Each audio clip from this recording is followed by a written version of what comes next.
Hey everybody. I wanted to talk to you very quickly about your article reviews that you turned in. First of all, I know I look a little bit rough, but it is Sunday night and you know how it is on the weekend. You've been busy with your family and all of that, and I didn't want this to wait. First of all, don't worry, your grades are not bad at all. Um, all of you did a great job. You were thorough. The article reviews were long enough. Um, so that's really good. And I enjoyed reading the articles and your summaries about what they were focused on, the purpose of the study, and all of those things. So, a couple of things I wanted to tell you. I am giving you feedback in the form of the Word document that you sent me, but I put you know how you can click on track changes in Word? Well, I clicked on that and have little, kind of like little sticky notes on the side so you can see some things that I'm suggesting, some things that you should fix.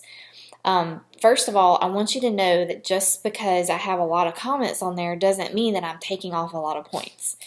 In fact, those don't necessarily correlate at all. In fact, a lot of my comments are more about the way that you formulate your sentences, things about subject-verb agreement, using plural words, like if you say the teachers, and then you keep going, and then you're talking about their ability. Well, it should be abilities if you're talking about teachers. So lots of different little things like that, and I really want to help you improve your writing overall and your craft, especially since you're going to be writing research later on, hopefully, and you'll have 2 other article reviews later on. So the feedback that I have on there, you're going to see lots of comments. Some of it's formatting, some of it's just ways to reword things. I would suggest that if there are a lot of comments about formatting, that you either purchase this book, the APA manual, or you could get on the OWL Purdue website, and that will give you exactly what you need to know for your in-text citations and your reference page. As for your in-text citations, make sure that if you use a quote that you put the page number that goes with it. That's really important. And if your study has 3 or more authors, then the first time you list all of their last names, but then every subsequent citation you only have to put the first name and then et al. It's in here if you need to reference that.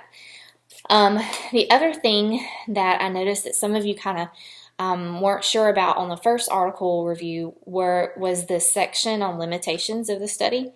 And that mainly has to do with sample sizes and the fidelity of the measures that were being used. And I'm going to give you an example. For my own research that I've done, one of the limitations for my study was that it was done in one school district in Louisiana. And although the school district has a mixture of urban and rural, you know, it's one district. And so that is a limitation in itself. And then for a lot of studies, the sample size is a big deal. So if a study is only looking at 30 teachers, then that's a small sample. There are other things that you're going to see. Maybe they're using a measure to look at something that hasn't really been looked thoroughly at with validity and reliability. The authors should have a section that say limitations, and it should list everything in there.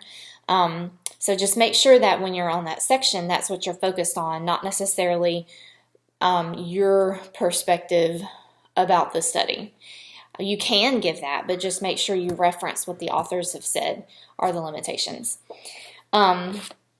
Lastly, I want to say that I apologize that you didn't get feedback before you had to do the second article review.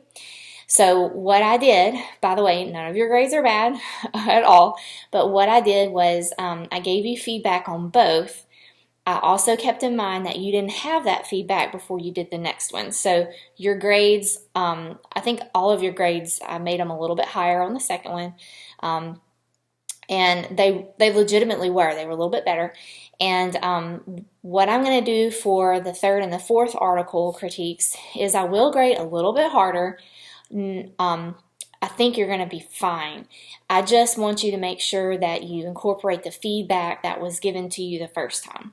So if your article, if it says something on there about the running head and how the first page has to be a certain way and then subsequent pages have to be different, well, this time I didn't count off, on the second article because you didn't know that. I didn't give you the feedback in time. But for the next two articles, I would expect for you to have that corrected. So anyway, I hope that this helps. Nobody did badly at all, so I don't want this video to freak you out. It shouldn't. Your grades are online, and I posted your feedback. And like I said, there's lots of feedback for some of you, but that doesn't mean that you have a bad grade. So take a look at that. You may want to print it out, and then when you write your next article review, use that as a reference to look back at. And for some of you, I typed sample sentence starters that you could use if you were having trouble formulating sentences that didn't sound awkward.